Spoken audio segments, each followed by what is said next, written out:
নমস্কার, আমি ডক্টর প্রদীপ খান চলে এসেছি সহজ শেয়ার বাজারের আরেকটি নতুন এপিসোড নিয়ে। প্রিয় বন্ধুরা, আশা করি সবাই ভালো আছেন এবং সুস্থ আছেন। আজকের বাজার যতখানি ফ্ল্যাট থাকা সম্ভব ততখানি ফ্ল্যাট ছিল বলা যেতে পারে। কি নিফটি বলুন, কি সেন্সেক্স বলুন, কোনোটাতেই না নিচে গিয়েছে না দারুণ উত্থান দেখিয়েছে। এবং আজকের বৃহস্পতিবার উইকলি এক্সপায়ারি ছিল সেন্সেক্সের। কিন্তু ক্রুড অয়েলের দাম দেখুন মোরলেস ওই যে জায়গায় ছিল সেই জায়গাতেই দাঁড়িয়ে আছে, অর্থাৎ ক্রুড অয়েল $80 কাছাকাছি ট্রেড করছে, ব্রেড ক্রুড $85 কাছাকাছি ট্রেড করছে। মাঝখানে সোনা এবং রূপোর দামে ভালো পতন হয়েছে। সোনার দামে প্রায় 1.5% কাছাকাছি পতন, রূপোর দামেও কিন্তু প্রায় 3% কাছাকাছি পতন দেখা গিয়েছে। যদি আজকের ডলার দেখেন, ডলার আজকে কিছুটা দুর্বলতা দেখিয়েছে, কিন্তু যে দুর্বলতা আমরা প্রত্যাশা করছি ডলারের কাছ থেকে সেরকম কিছু হয়নি। লাস্ট ট্রেড করছিল $96.32। ডলার ইন্ডেক্স অন্যদিকে কিন্তু আজকের রিলেটিভলি উইক ছিল, 100.56 ট্রেড করছিল ডলার ইন্ডেক্স। অর্থাৎ ডলার ইন্ডেক্স যুদ্ধ শুরু হওয়ার পর থেকে আবার একটু করে দুর্বলতা দেখানো শুরু করেছে বলা যেতে পারে। এবার যেটা মূল আলোচনার বিষয়, যে আজকে যদি বিভিন্ন ইন্ডাইসেসগুলো দেখেন সেখানে মিড ক্যাপে আজকে পতন হয়েছে 0.41%। এর মধ্যে মিড ক্যাপগুলোর মধ্যে আইসিআইসিআই লোম্বার্ড সেটা প্রায় 10.5% বেশি পতন হয়েছে। খুব স্বাভাবিকভাবে কোয়ার্টারলি রেজাল্টসগুলো বেরোচ্ছে, যে কোম্পানিগুলো ভালো ফলাফল করতে পারছে না সেই কোম্পানিগুলোতে বিনিয়োগকারীরা এবং ট্রেডার্সরা ঝেড়ে বিক্রি করছেন, এইটুকুনি বললে কম বলা হয়। সুতরাং সেখানে 10.5% পতন আজকে আইসিআইসিআই লোম্বার্ডে। Small cap, Nifty small cap আজকে রিলেটিভলি স্টেবল ছিল, অর্থাৎ খুব বেশি উত্থান বা পতন দেখা যায়নি। নিফটি রিয়েলটি আজকে ভালো পতন দেখেছে, প্রায় 0.98%। ইন্ডিয়া নিফটি ইন্ডিয়া ডিফেন্স সেটাও প্রায় 8%-এর কাছাকাছি পতন দেখেছে। নিফটি ইন্ডিয়া ডিফেন্সের মধ্যে এমটিএআর টেকনোলজিস সেইটা আজকে 5% লোয়ার সার্কিট খেয়েছে। মনে রাখবেন যে এই স্টকটি কিন্তু প্রায় কয়েক মাসের মধ্যে বিনিয়োগকারীদের টাকা প্রায় 3 গুণ করে দিয়েছিল। সুতরাং এটা প্রত্যাশিত ছিল যে কোনো না কোনো সময় প্রফিট বুকিং হবে এবং বিগত কয়েকদিন ধরে এই প্রফিট বুকিংই চলছে বলা যেতে পারে। সবচেয়ে যেটা ধাক্কা খেয়েছে সেটা হচ্ছে নিফটি ক্যাপিটাল মার্কেটস, সেখানে প্রায় 2.4% কিন্তু পতন চলে এসেছে। এবং যদি বিভিন্ন স্টকসগুলোকে দেখেন তাহলে এমন কোনো স্টক, অর্থাৎ এই ক্যাপিটাল মার্কেট স্টকসগুলোর মধ্যে যে ঝাড় পেয়েছে এরকম নয়। কেবলমাত্র ইন্ডিয়ান এনার্জি এক্সচেঞ্জ প্রায় 4.5% বেশি উত্থান দেখেছে। এছাড়া কেএফএন টেকনোলজিস 2.5%-এর কাছাকাছি পতন, মতিলাল অসওয়াল 1.3%, এমসিএক্স প্রায় 2.67%, নিফটি মাফ করবেন নিপ্পন অ্যাসেট ম্যানেজমেন্ট প্রায় 4.25% পতন, নুভামা ওয়েলথ প্রায় 4.5% পতন, ইউটিআই অ্যাসেট ম্যানেজমেন্ট কোম্পানি প্রায় 3.3% পতন ইতিমধ্যে দেখে ফেলেছে। এছাড়া অন্যান্য স্টকসগুলোর মধ্যে এঞ্জেল ওয়ান প্রায় 2.5%-এর কাছাকাছি পতন, সিডিএসএল প্রায় 2%-এর কাছাকাছি পতন দেখে ফেলেছে। এইবার আমরা আলোচনা করব আজকের সেই স্টকসগুলো যারা সর্বাধিক উত্থান দেখেছে। এটা দেখলে বুঝতে পারবেন যে ক্যাপিটাল গুডস যে কোম্পানিজগুলো রয়েছে সেইগুলো কিন্তু আজকে ভালো কামব্যাক করেছে। বিশেষত এবিবি ইন্ডিয়া, সেটা একসময় ভালো উত্থান দেখেছিল, শেষে বন্ধ হয়েছে 6.43%। কারণ এর যে সুইস প্যারেন্ট কোম্পানি রয়েছে এবিবি, তারা প্রায় $5 বিলিয়ন একটা ডিল করেছে, যার ফলে কিন্তু তার প্রভাব তার প্রফিটেবিলিটির উপর, ভবিষ্যৎ প্রফিটেবিলিটির উপর পড়তে পারে বা সেলসের উপর পড়তে পারে। এই আশা থেকে ভারতবর্ষের এবিবি ইন্ডিয়া সেটাও কিন্তু প্রায় 6.43% উত্থান দেখে ফেলেছে। ডিকসন টেকনোলজিস 6.27% উত্থান। এছাড়া ইউরিয়া কোম্পানিগুলোর মধ্যে খেয়াল করে দেখুন, ইউনাইটেড ফসফরাস লিমিটেড প্রায় 5.5% উত্থান। বিগতকাল ইউরিয়া ন্যাশনাল ইউরিয়া পলিসি ঘোষণা করেছিল আমাদের দেশের ক্যাবিনেট, তারপরে কিন্তু এই অ্যাগ্রোকেমিক্যাল স্টকসগুলোতে ভালো উত্থান আমরা দেখতে পাচ্ছি।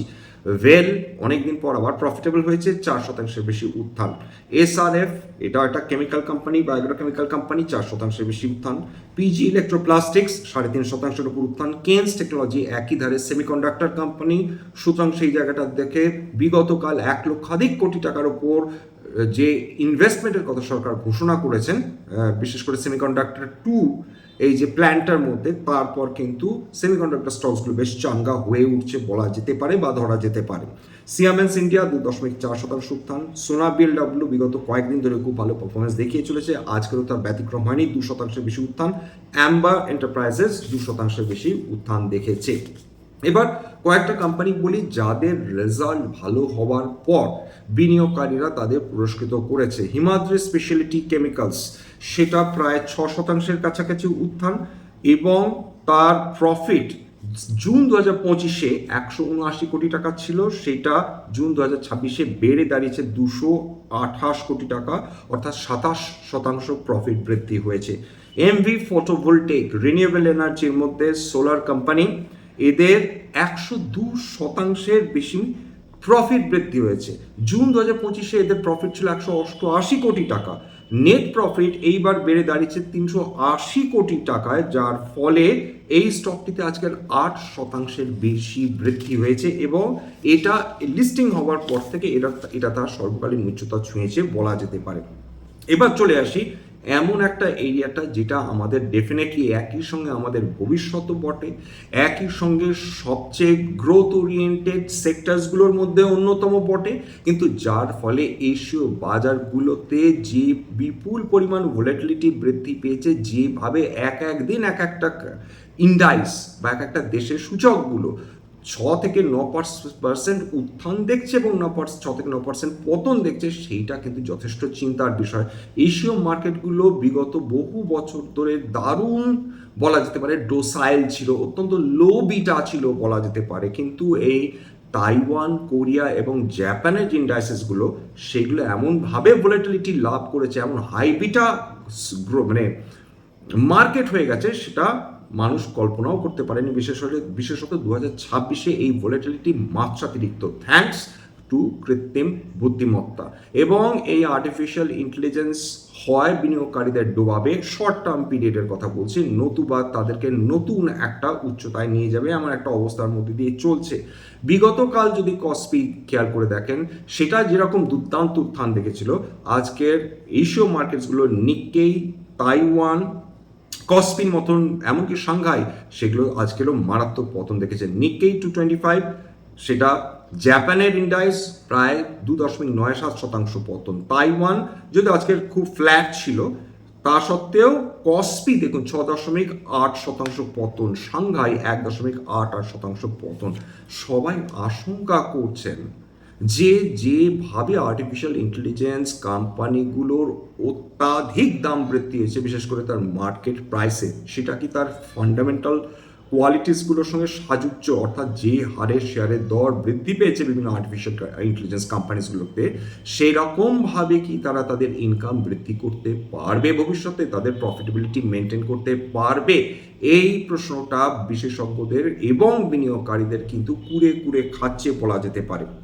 এবং খুব স্বাভাবিকভাবে দক্ষিণ কোরিয়াতে কসপির কথা যদি বলেন, সেইখানে দুটো যে কোম্পানি লিস্টেড রয়েছে, যেটা তার অধিকাংশ ওয়েটেজ 50%-এর উপর ওয়েটেজ রয়েছে মাত্র দুটো কোম্পানি তাদের টোটাল ইন্ডাইসে, সেই এসকে হাইনেক্স এবং স্যামসাং ইলেকট্রনিক্স আজকের দিনে 11%, অর্থাৎ এসকে হাইনেক্স এবং স্যামসাং ইলেকট্রনিক্স 8%-এর বেশি পতন দেখে ফেলেছে। এই ভোলাটিলিটি সেটা ভারতবর্ষকে আপাতত ছুঁচ্ছে না বটে, কিন্তু ভারতবর্ষের মার্কেট এখন একটা লিম্বো বলা যেতে পারে, ত্রিশঙ্কু অবস্থা হয়ে রয়েছে বলা যেতে পারে।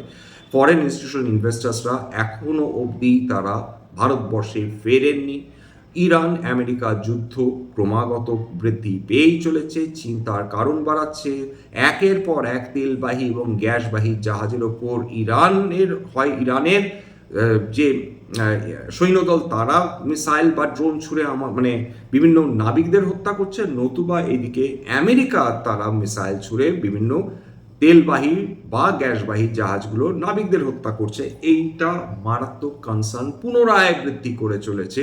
মধ্যপ্রাচ্য দেশগুলো অশান্ত হলে ভারতবর্ষের অর্থনীতির জন্য যে অত্যন্ত খারাপ, সেটা বারবার বলার হয়তো প্রয়োজন হবে না, কিন্তু বলছি এই কারণেই, কারণ একদিকে data centre, artificial intelligence, semiconductor নিয়ে যে ইউফোরিয়া বা হাইপ তৈরি হয়েছে, সেইটাই না পৃথিবীর ফার্দার একটা নতুন বাবেল বা নতুন ক্রাইসিস তৈরি করে। এবং ভারতবর্ষ এই ইতিমধ্যেই বেশ খানিকটা বিপদে রয়েছে, বিশেষ করে ক্রুড অয়েল জনিত কারণে। এবার আর্টিফিশিয়াল ইন্টেলিজেন্স এবং সেমিকন্ডাক্টার্স বা মেমোরি চিপসের জন্য যদি ফার্দার গোটা বিশ্ব অর্থনীতিতে পতন হয়, তাহলে ভারতের অর্থনীতি বা কিভাবে এর কোপ থেকে বাঁচতে পারে, এই প্রশ্নটা কিন্তু সবাইকে তাড়িয়ে বেড়াচ্ছে। আজকে যে স্টকসগুলো সর্বাধিক উত্থান দেখেছি সেগুলোর মধ্যে রয়েছে জাইডাস ওয়েলনেস। আগে তো এমভি ফটোভোল্টেক, এবিবি এবং হিমাদ্রি স্পেশালিটি কেমিক্যালস আলোচনা করে নিলাম। জাইডাস ওয়েলনেস প্রায় 4.5%, ভেল 4% বেশি উত্থান, সোনা বিএলডব্লিউ 2% বেশি উত্থান, বিজয় ডায়াগনস্টিক্স 1.66% উত্থান, বায়োকন 1.4% উত্থান, শ্যাম মেটালিক্স প্রায় 0.65% উত্থান। এছাড়া Ipca labs, Divi's labs, গ্র্যানুলস India এরা উত্থান দেখেছে। শুধু তাই না, যে স্টকসগুলোর কথা আলোচনা করলাম এরা প্রত্যেকে আজকের 52 সপ্তাহের নতুন উচ্চতা ছুঁয়েছে। এছাড়া Gujarat Fluorochem, Torrent Pharma, Ather Energy, JB Chemicals অর্থাৎ ফার্মা, হেলথ কেয়ার, কেমিক্যাল কোম্পানিজগুলোতে বিগত কয়েক সপ্তাহ ধরে আমরা যেরকম একটা মোমেন্টাম দেখছি, যেরকম একটা উত্থান দেখছি, যার ফলস্বরূপ বলা যেতে পারে যে এই সেক্টরসগুলোর অন্তর্গত বিভিন্ন স্টকসগুলোতে আমরা নতুন উচ্চতা তাদের পৌঁছে যেতে দেখছি। আজকে জিও ফিনান্সিয়াল সার্ভিসেস তাদের Q1 রেজাল্ট পাবলিশ করেছে। তাদের নেট প্রফিট 156% বৃদ্ধি হয়েছে এবং 830 কোটি টাকায় দাঁড়িয়ে গেছে। বিগত বেশ লিস্টিংয়ের হওয়ার পর থেকে বেশ কয়েক বছর কেটেছে। মোর অর লেস একদমই নতুন কোম্পানি, সদ্য ব্যবসা শুরু করেছে। তার ফলে যেটা দাঁড়িয়েছে যে বিগত 2 থেকে 3 বছরে আপনারা আহামরি কোনো রিটার্ন জিও ফিনান্সিয়াল সার্ভিস থেকে দেখতে পারেননি। এখন দেখা যাক এই যে তাদের রেভিনিউ বৃদ্ধি হয়েছে এবং তাদের যে প্রফিটও বৃদ্ধি হয়েছে, এটা ভবিষ্যতে সেই স্টক প্রাইসকে পজিটিভলি এফেক্ট করে কিংবা করে না। রেভিনিউ কিন্তু 3 গুণের বেশি বৃদ্ধি পেয়েছে বিগত বছরের তুলনায়। কয়েকটা রেজাল্টস নিয়ে আলোচনা করে নিই। উইপ্রো রেজাল্টস বিগত বহু বছর ধরে এত ফ্ল্যাট রয়েছে যে সেটা নতুন করে আলোচনা করার মতন কিছু থাকে না। বিগত বছরের তুলনায় এইবার 3,357 কোটি টাকার প্রফিট হয়েছে। 1% প্রফিট বৃদ্ধি হয়নি, মাত্র 0.75%। এছাড়া ভেল সেটা বিগত বছরে প্রায় 469 কোটি টাকা লস করেছিল। সেই কোম্পানি, এটা একটা সরকারি কোম্পানি, 365 কোটি টাকা এই বছর প্রফিট করেছে। টেক মাহিন্দ্রা তাদের প্রফিট বৃদ্ধি হচ্ছে 32% এবং প্রফিট দাঁড়িয়েছে 1,491 কোটি টাকা, অর্থাৎ প্রায় 1,500 কোটি টাকা কোয়ার্টারলি প্রফিট দেখিয়েছে। পলিক্যাব 32% প্রফিট তারা বৃদ্ধি করেছে বিগত বছরের তুলনায়, 797 কোটি টাকার প্রফিট, কিন্তু স্টকের দাম আজকে 1% বেশি পতন। যাই হোক, এখানেই শেষ করব। স্ট্যান্ডার্ড ডিসক্লোজার, যে কোম্পানিজগুলো নিয়ে আলোচনা করলাম হতে পারে তার মধ্যে কয়েকটা কোম্পানিতে আমার বা আমার পরিবারের বিনিয়োগ থাকলেও থাকতে পারে। ভবিষ্যতে যদি নতুন করে কিনি বা বিক্রি করি, আগামী বিজ্ঞপ্তি দিয়ে কিনতে বা বিক্রি করতে পারবো না। স্ট্যান্ডার্ড ডিসক্লেমার, এটা কেবলমাত্র একটা এডুকেশন চ্যানেল। বাঙালি বিনিয়োগকারীদের ইনভেস্টমেন্ট বৃদ্ধির জন্য এখানে কোনো ধরনের কোনো শেয়ারের buy sell recommendation, suggestion, advice এমনকি ইনফ্লুয়েন্স করার প্রতিষ্ঠান নেই। আমার কথা শুনে যদি কোনো শেয়ারে বা কোনো অ্যাসেটে বাই সেল সিদ্ধান্ত নেন তাহলে ক্ষতির মুখোমুখি হতে পারেন। সুতরাং সবসময় একজন সেবি রেজিস্টার্ড ইনভেস্টমেন্ট অ্যাডভাইজারের পরামর্শ নেওয়ার চেষ্টা করবেন বা নিজের ডিউ ডিলিজেন্স করবেন, সেক্ষেত্রে আপনারা উপকৃত হলেও হতে পারেন। সবশেষে যেটা বলি, যদি এই ধরনের এপিসোড আপনাদের ভালো লাগে প্লিজ একটা লাইক দেবেন, প্লিজ সাবস্ক্রাইব করবেন এবং যদি সত্যি মনে হয় আমার বাঙালি ভাই বোনদের জীবনে একটুখানি ভ্যালু অ্যাড করতে পেরেছি, প্লিজ নিজের গ্রুপে শেয়ার করে দেওয়ার চেষ্টা করবেন। আজকের জন্য নমস্কার।